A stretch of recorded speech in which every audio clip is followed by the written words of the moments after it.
Okay, Khan Shalom Akim, Kahalayim Na Yahabashim Yashabashim Kakudash, double on Instagrams and apostles, Thali Shah for the strength in order to make this video.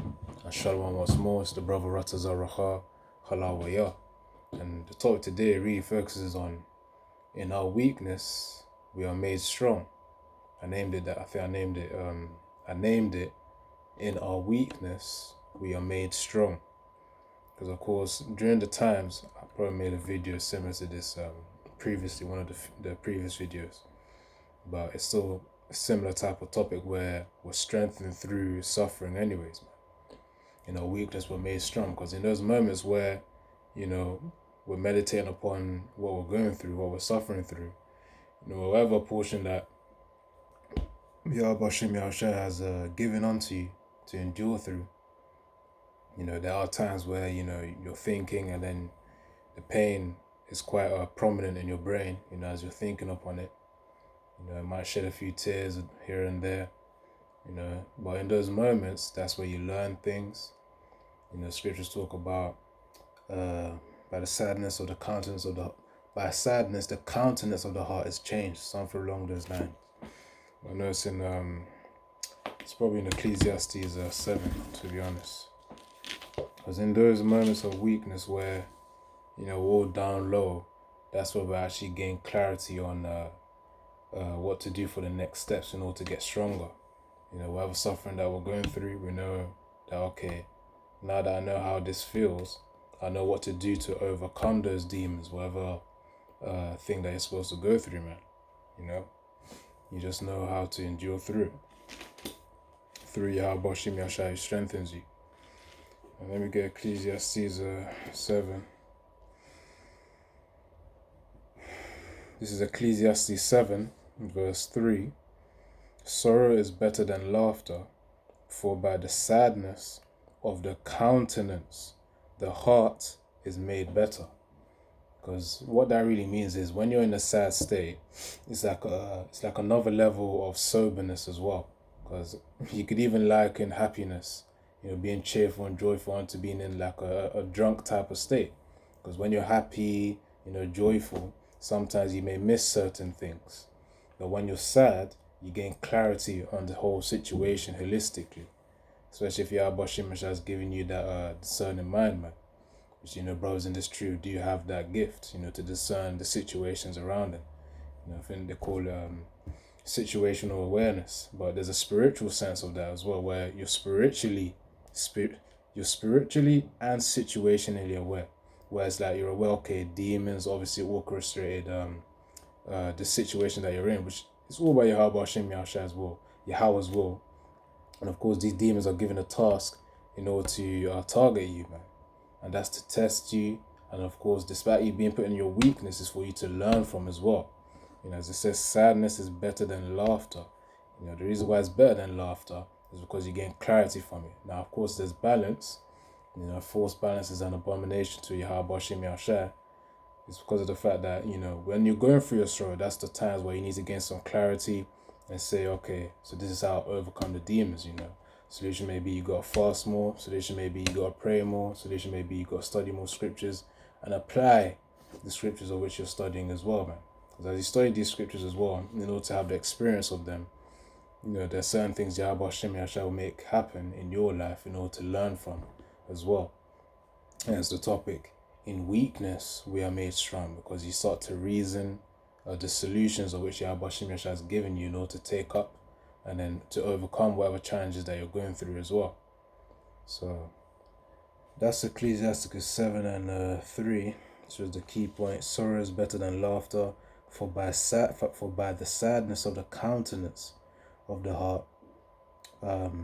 By the sadness of the countenance, the heart, which is representative of the mind, is made better. So as I said, man, there's an example of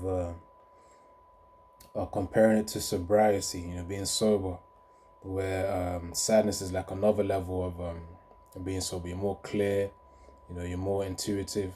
You're more intuitive and more aware of things, rather. That's a more accurate description of it. You just gain clarity of the situation, man. For happiness, when you are in happiness and laughter, things may miss your head, or you may miss certain things that you're supposed to spot on, take note of. Alright, so let's get Hebrews 11:34. In weakness, we are made strong. Let's really think about it. Whatever we're suffering through right now, it just may be a good warm-up for you for Jacob's trouble, with whatever you need to go through for Jacob's trouble, man. Certain brothers might be, well, of course there will be certain brothers that are going to be on the streets, because the scriptures talk about we are as pilgrims upon this earth. And then there'll be other brothers who will be in prison for a time, and then maybe they will even have to die, by the guillotines in prison, man. Or however Esau has to kill the prophets of Yahweh Hashem Yahushua. So all these sufferings are here to also harden us up as well, man. Even when doing certain research as well, when it talks about increasing tenacity, which is really your ability to go through something despite the difficulty of it, or willpower. In order to develop willpower, normally that takes up the simple action of just resisting against something you desire. That's one way. And also not just that as well, but also doing something of which you don't desire to do, but you know it's going to be beneficial to you. So those are the two ways of increasing willpower and tenacity. That's from when you watch these podcasts like what's it called, Andrew Huberman. He's a neuroscientist that I watch every now and then. Certain podcasts, because bros gotta get their mind stronger, man. So bros having their hobbies like Apostle Bar talking about cold showers, that in itself as well also helps with not even just cold showers. He does his running and hiking, cycling sometimes too. Bros have their own little hobbies that they get into to get into fitness as well. I myself, I do table tennis sometimes. Also, I have my own little workouts at home too. Keep the vessel going, man. But even these exercises, certain times you won't really feel like doing them. But when you do them, despite not desiring, there's actually a part of your brain of which increases willpower. I won't get into too much details, but you bros can probably find it if you type like Andrew Huberman, willpower and tenacity, then you'll see the podcast there, if any bros are interested. But there's actually, as you actually resist something that you desire, or you do something that you don't desire but is beneficial to you, those two things help to strengthen a part of your brain, and that basically increases your capacity to show tenacity or to show a greater willpower, man. That's why certain individuals, when it comes to certain tasks, they're able to stay focused for hours upon hours on end, while other individuals, they can't stay focused for hours and hours on end. Or they show more perseverance with certain tasks that may be more taxing to the body, but of course their mind has a greater capacity of willpower, man. As the saying goes, what's it called? Is it the mind gives up before the body, or the body gives up before the mind? Either one of those, but there's truth to that, man. Whatever that saying may be. The Aratazar, maybe in a future video I may bring it out once I search up, and that's there. But the point is, all these tests, the same way these things happen for the physical body, like exercise and cold showers and all of that, can help in the development of the brain as well. That also helps with the spirit too, man, when we endure through hard things. So when the scriptures say endure hardness as a good soldier of Yahushua, it's actually beneficial to us too, man, as well as Yahushua, who's also commanding us in this body too, to do what we're supposed to do. So as we endure hardness, physically we're benefiting from it, because obviously Yahweh Shem Yahushua is allowing for our willpower and tenacity to increase. And not just that too, but also our spiritual strength is also increasing too, man. As we go through all these tests from demons as well, those will help us to strengthen our spirit, man, and overcome them, as well as get to the next level, man. Newer level, new demons, as the saying goes. But yeah, I was going to get Hebrews 11. Let me just get that, and then let's see what's up. This video may be long, may not be long, but the lesson is quite simple, really.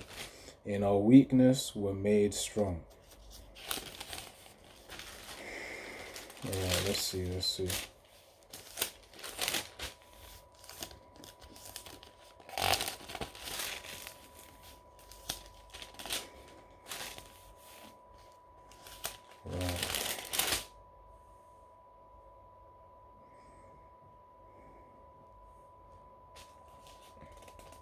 So like, yeah, see some of this way.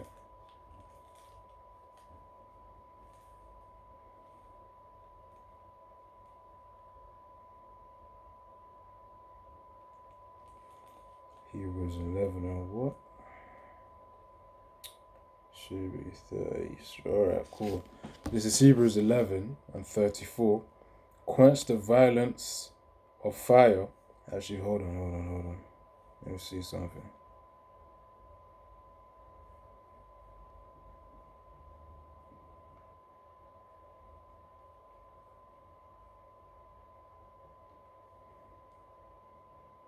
I wanna see where I can start reading from. Let me start reading from verse 31. So this is Hebrews 11, verse 31 to about 34. 34 is the key part.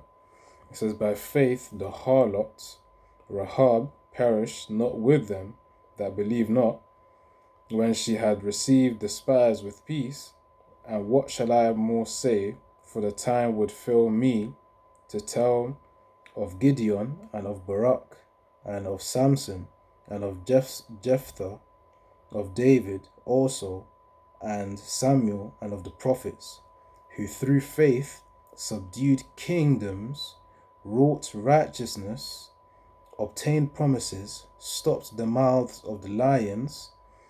Verse 34, quenched the violence of fire, escaped the edge of the sword, out of weakness were made strong, waxed valiant in fight, turned aflight the enemies of the aliens.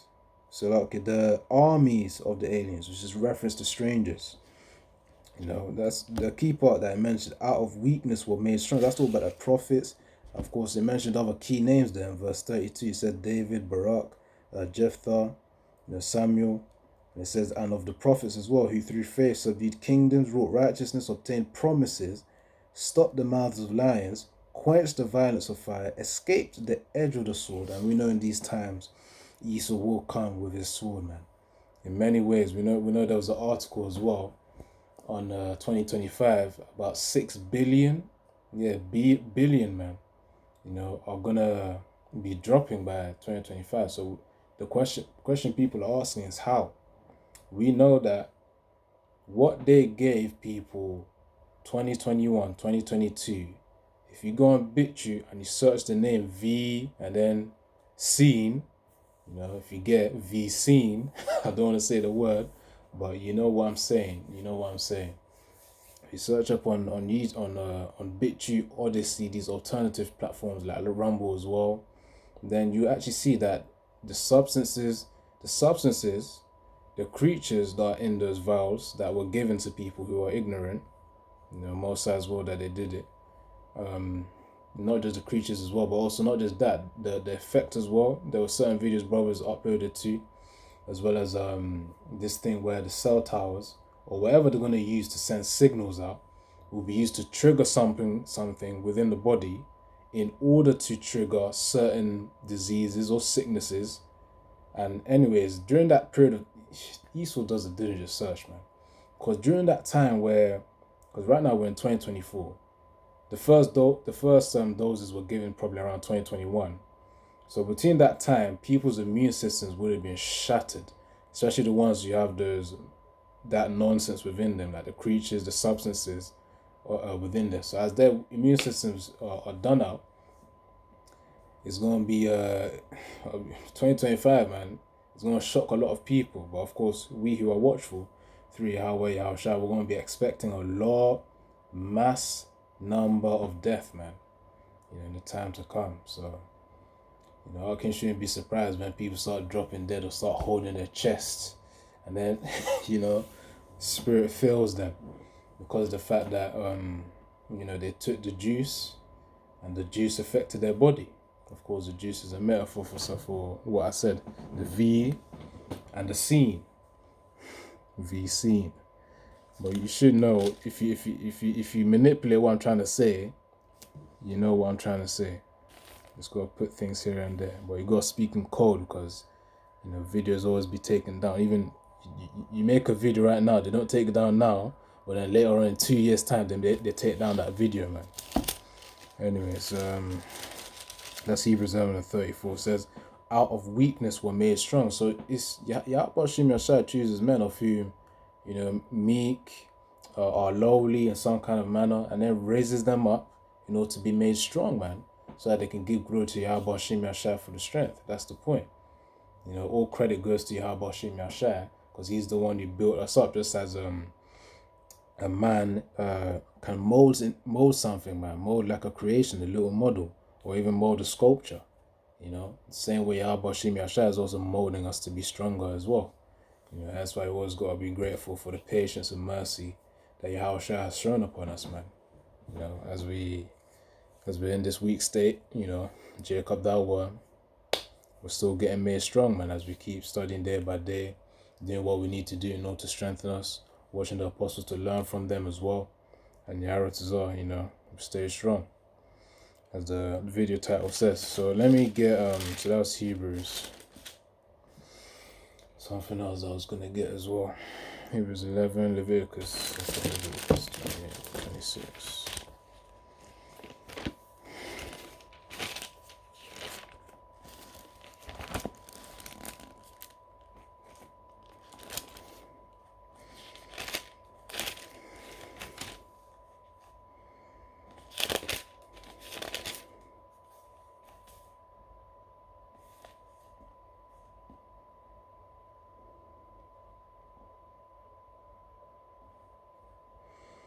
So this is Leviticus 26, verse 27 to 28. And if ye will not for all this hearken unto me, unto Yahweh, but walk contrary unto me, then I will walk contrary unto you, and also unto you also in fury, and even I will chastise you 7 times for your sins. So that's also seen as a punishment as well, man, where if we then disobey the commandments of Yahweh Shai, Old and the New Testament, because of course it's the whole book, how Christians be in terms of ignoring the Old Testament. But the point being is that as we eat this roll as well, if we then walk contrary unto Yahweh Shem Yashai, Yahweh Shem Yashai will chastise us, man. Yahweh will chastise us, man. That's the point. And of course, Yahweh has talked about, has mentioned of obeying the Father, man, in heaven. So of course, even he himself is saying that we've got to obey the commandments of Yahweh, ultimately, because all it is under his will, So the point of that was, let me read verse 28. Leviticus 26, verse 28. Then I will walk contrary unto you, also in fury, and even I will chastise you 7 times for your sins. So 7 means completion, which means any amount of times until it's like, okay, the Most High Spirit was done with that chastisement. By the time before Yahweh Yahushua, before Yahweh was done with the chastisement, will be when Yahushua comes back, and then we're into those new bodies, man, where we wouldn't need chastising anymore. So that's going to be the point where Most High's will that Yaharatazar, as we enter into the kingdom of Yahushua, then we wouldn't need chastisement anymore, because we wouldn't be sinning anymore. So that's something to keep in mind. In weakness we are made strong, and in that weakness, despite us being chastised and then we're made weak, we learn from those mistakes, Yaharatazar, then we go on and move to the next steps, which are the solutions that it's given us to improve for next time, man. Offend less. So that's that point there. That's the reason why Israel is in the position that they're in. Disobedience, that's merely the reason. Because of disobedience, we're in a state of being lower than the other nations, man. Because we're supposed to be above them. Right now, it's not like that at all. So we just gotta wait until Yaharatazar, we're out of here, man. We can start the kingdom fresh in Yahushua's kingdom.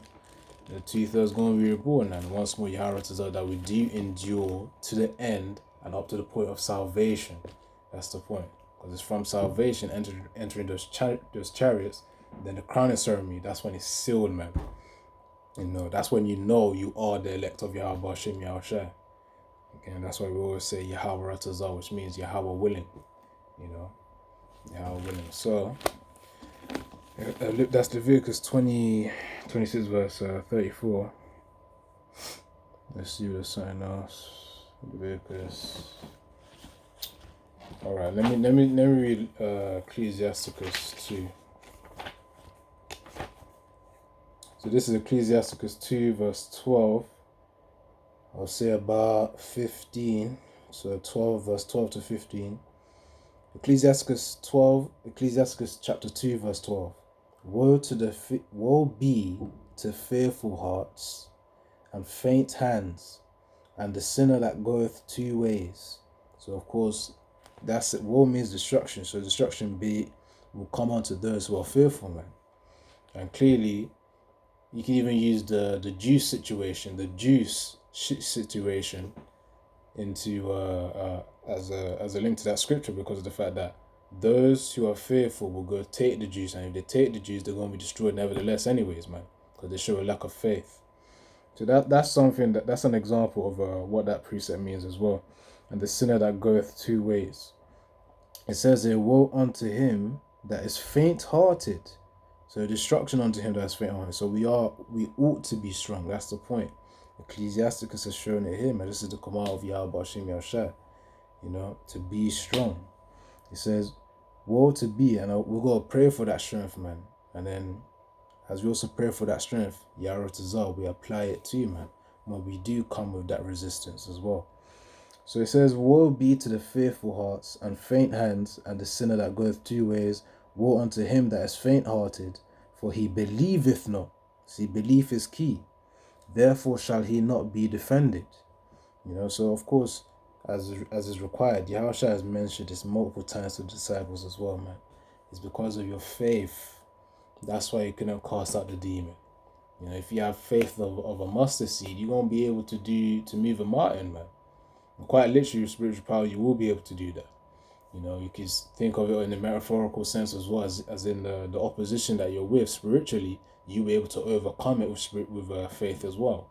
Which really, faith can be, actually confidence can be defined as faith in Yahweh Hashem Yahushua in its rawest form. Faith in Yahweh Yahushua, that's what confidence is. Because, Google defines it as, just having faith in yourself. Well, really, it's faith in Yahweh Hashem Yahushua. That's how you're able to walk, with confidence. And be like, okay, cool. Ain't nothing that Esau gonna do to me gonna affect me, man. Order up Yahweh Yahushua, because you've read within the scriptures, don't fear the one who kills the body, fear the one who kills the spirit and the body, man. I think that's in Matthew 10.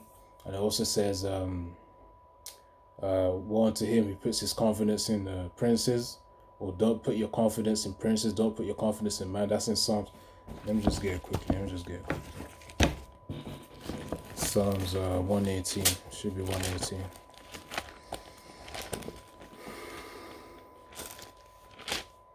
Psalms 118.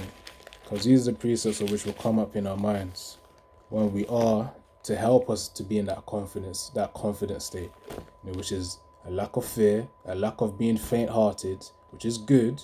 When I say a lack of fear, I'm talking about a lack of fear of Esau, Edom, and a lack of fear of people of the world, because they're going to try to pressure you as well, family and friends.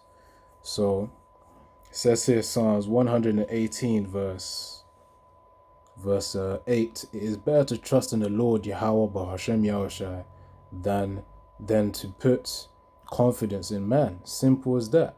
Because man, you can't trust man. Man changes their mind. Yahweh Hashem Yahushua doesn't change his mind. Scriptures talk about that. I think that's Malachi 3 and 6. Yeah, something there. And it says here in verse 9, it's better to trust in the Lord Yahweh Hashem Yahushua than to put confidence in princes, the rulers of these different nations. No, you shouldn't be trusting in the dumb government. Now, of course, you use the world, not abuse it, so don't go be dumb and be like, okay, I'm going to live off grid. Use the world for now, and then when the MOT becomes Yaratazar, you got to reject that thing, man. Again, as I said, Yaratazar, so you got to keep praying, keep working. And then, yeah, man, Yaratazar, we are saved from the hour of temptation. So this is Ecclesiasticus 2, verse 14. Woe unto you that have lost patience, which is also a sign of a lack of faith as well. And what will ye do when the Lord Yahweh shall visit you. So of course, when Yahweh Shem Yahshua will visit, because at the end of the day, Yahshua will literally visit, and when he does visit, it's going to be utter destruction, and Yahweh's spirit will be present as well. So that's this. It says, woe unto you that have lost patience. So the point is, we can't really be weak, man. If you are weak in a weak state, we pray to Yahweh Shem Yahshua to strengthen us, and so that we keep going from leap to leap, step to step, strength to strength, man, all through the spirit of Yahweh Shem Yahshua. And of course, we've got to pray to endure whatever affliction that we're going through as well, man, and to keep going with it, to overcome it as well. So, one final precept, then I'm gonna close this up. Let's see. So they've got Ecclesiasticus. Oh yeah, Job 40:7. Because as a man of Yahweh Shem Yahshua, you have to be in a state of strength, man. Despite us being weak at certain moments, it's all right when we're in a weakened state. Yahweh Shem Yahshua will humble us at certain times. But of course, we're getting those in order to learn from them. That's the point. Don't see it as in and of course, you don't know what you did in your past life, so of course there'll be a punishment too, which is part of judgment. Yeah. Gotta learn from it, and then move wisely as you go. Or move wisely through the word of Yahweh Shem Yahshua. This is Job 40:7. Gird up thy loins now like a man. I will demand of thee, and declare thou unto me. That's the point. That's the point right there. Gird up thy loins as a man. Gird up thy loins is like being in a battle stance. So get ready like a man. That's what it's saying. It says, I will demand of thee. So Yahweh Shem Yahshua will demand us to do something, to do this work. It says, and declare thou unto me. So of course the point is that Yahweh Shem Yahshua will require us to do the service that we are called in this truth to do as servants of Yahweh Shai, man. So that's really the point. Gird up thy loins, be in that battle-like state, man. Ready up. That's what that means. In modern terms, you could probably see it as man up. That term, that phrase, man up. Be a man. So, and of course, Yahweh Shem Yahshua will test us, man. You're going through certain stressful situations, certain conditions of the battle. That's really when a man's state of mind is really tested. How strong can you be? So I always say, Yaharatazar, that we do endure these times, as well as endure through the MOTB without taking it. And of course, Yaharatazar, that we endure up to the point of salvation, to the crowning ceremony, man. So I'm going to close out there. Yaharatazar, we'll all stay strong. And of course, go from strength to strength as always. And learn from whatever mistakes and weak states that we were in previously, or even right now. So yeah, I'm going to end off there. Call Halalim La Yahweh Shem Yahshua Bashan HaKudash. Double on Instagram with some apostles. I thought they Yahshua for the strength in order to make this video. Shalom. And it's been the brother once more. Ratazar Racha Halawaya, meaning willing spirit. Praise Yahweh. Ratazar meaning willing, as in the will of Yahweh. And of course, Racha meaning spirit. And then Halawaya meaning praise Yahweh. And of course, Ka Halalim La, meaning all praises to Yahweh, the name of the Most High He is, which means He is, or He exists, or He is to be. And Bahashim means in the name. Ba means in, Ha means the, Sham, S-H-A-M, means name.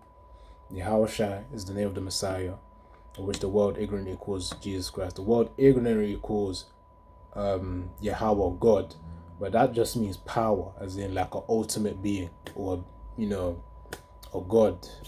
So yeah, but the point is, his name is Yahweh, man. He has a name. He's not just a mere God. He's the ultimate being, but his name, that ultimate being has a name called Yahweh, man. That's the point. Before I get into a tongue twister. So Bahashim means in the name. Yahweh is the name of the Messiah, meaning he delivers, as in he will deliver Israel. And of course, Bahashim Racham Kodash means in the name of the Holy Spirit, or Spirit Holy. which is again Harahak Wadash, which means the Spirit Holy, literally translating it, but in other words, the Holy Spirit. So that's it. Shalom and Yahweh Hashem Yahshua Barakatah, which means Barakatah means bless you, Barakatham means bless you in plural. So like you're blessing a whole group, which really is through Yahweh Shai that were Yahweh Shai that were blessing whoever would say Barakatham to. Yeah, Shalom, which means peace.